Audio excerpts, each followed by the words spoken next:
This is a story about something that happened a long time ago, but which is still happening today. A long time ago, there was a very old, very clever, very cruel king. His name was Herod, and although he had been king for a long time, the people hated him. Not that they'd say that out loud, because if you said something bad about Herod, he was sure to find out. Herod had spies everywhere, and he had lots and lots of secret police. This is one of them. This is Secret Policeman Number 3. Nobody knows his real name. It's a secret. But for as long as he can remember, he has worked for the king. One day, Secret Policeman Number 3 was guarding the main gate when some visitors arrived. "We are wise men," they said, "from the east." Secret Policeman Number 3 was impressed. He'd never met wise men from the east before. He'd never met wise men from the north, south or west, come to that.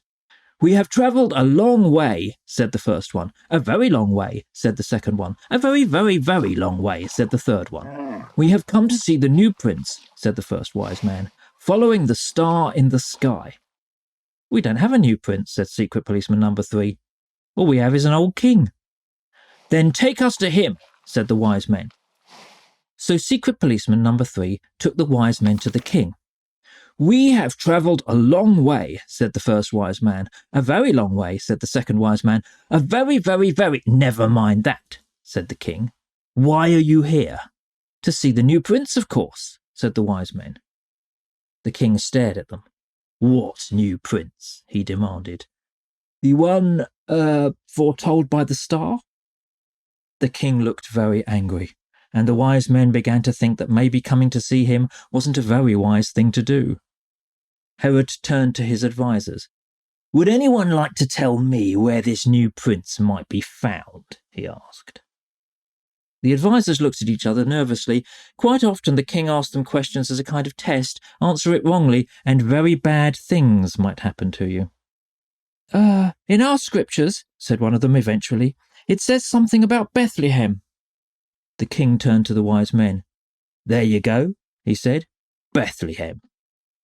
The wise men turned to go. "Oh, and if you find this prince," said Herod, "do come back and tell me, so that I can meet him as well." After the wise men left, Herod sent everyone out of the hall except for Secret Policeman Number 3. For a moment, he was very worried that he'd done something wrong and that a very bad thing might happen to him. But Herod beckoned him close. "Follow them," he said. "Tell me where they go, in case they don't come back." "Do you really think a prince could be born here without you knowing, sire?" asked Secret Policeman Number 3. "Of course not," snarled the king. "There are no other rulers except me. But he might be a threat all the same. People might follow him instead of me. So find out all you can and keep it secret. Go in disguise." "Yes, sir," said Secret Policeman Number 3 excitedly. He loved disguises. He rushed to his special top-secret disguise cupboard and dressed up in the shabbiest clothing he could find. "I'll go as a shepherd," he declared. Then he grabbed hold of Nellie, his favourite toy sheep, and disappeared into the night. If there was one thing Secret Policeman Number 3 was good at, it was disappearing into the night. The problem with the night, of course, is that it's very dark, and Secret Policeman Number 3 didn't know the way. Then he looked up into the sky and saw the star that the wise men had mentioned. "I've never seen that star before," thought Secret Policeman Number 3. "It's all very odd." The star lit his way to Bethlehem, and he was just making his way carefully through the town when crash! He ran straight into a group of people. "Watch where you're going," they said. "Sorry," said Secret Policeman Number 3. "I'm just a visiting shepherd. Look, I've got a sheep and everything." "Oh, we're shepherds as well," said their leader. He looked at Nellie the sheep. "Your sheep isn't moving much," he said suspiciously. Yeah, she's fainted," said Secret Policeman Number 3. "She had a fright." "A fright? Did you see the angels as well?" asked another shepherd. "They were scary, weren't they? Did they tell you about the baby?" "We've seen him," said another. "We think he's the Messiah, the one who'll rescue all of us, the one true king. He's here." The shepherds started laughing and cheering and slapping each other on the back. They were so happy. "So what did the angels say to you?" they asked. But Secret Policeman Number 3 was no longer there. He had disappeared into the night. First the star, and now all this stuff about angels and the Messiah, thought Secret Policeman Number 3. It's all very weird. He turned a corner and bash! Bumped straight into someone else. Watch where you're going, she said. Sorry, said Secret Policeman Number 3. I'm just a visiting shepherd with my sheep. Oh, not another shepherd, said the woman crossly. Firstly you barge in on that poor young mother, and now you run around town bashing into people. What young mother would that be? Asked Secret Policeman Number 3. Oh, poor young thing, said the woman. I went to help her with the baby, and you know where they put the child? In a manger, an animal's feeding trough. I mean, it's not hygienic, is it? The woman stopped and stared at him suspiciously. Wait a minute, she said. Why isn't your sheep moving? Concussion, said Secret Policeman Number 3. She got knocked out when we bumped into you. Said the woman. Anyway, you're not to go and bother that young mum. But Secret Policeman Number 3 was no longer there. He had disappeared into the night. The star, the angels, and now a baby in a manger, thought Secret Policeman Number 3. It's all very strange. He could see a building with a light ahead of him. He went towards it, and then smash! He walked straight into the wise men. Watch where you're going, said the first wise man. Oh, sorry, said Secret Policeman Number 3. I'm just a visiting shepherd with my sheep. Why isn't your sheep moving? Said one of the wise men. She's asleep, said Secret Policeman Number 3. She's tired out after walking such a long way. You as well, said the wise men. We came a very, very, very, very, very long way, and all to give the baby our gifts of gold, frankincense, and myrrh. Why would you give a baby such expensive things? Asked Secret Policeman Number 3. Oh, he's not just a baby, exclaimed the wise men. He's God's special gift to us all. He will save all of us, and we're going to go back home and tell others all about it. Are you going to tell Herod? Asked Secret Policeman Number 3.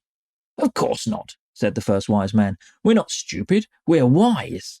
Very wise, agreed the second wise man. Very, very, very. Hang on a minute, said the third wise man. How did you know about Herod? But Secret Policeman Number 3 was no longer there. He had disappeared into the... Well, actually, he'd gone in to see the baby. It was not a place you'd expect to find a prince. It was dark and smelly and dirty, and there were animals there.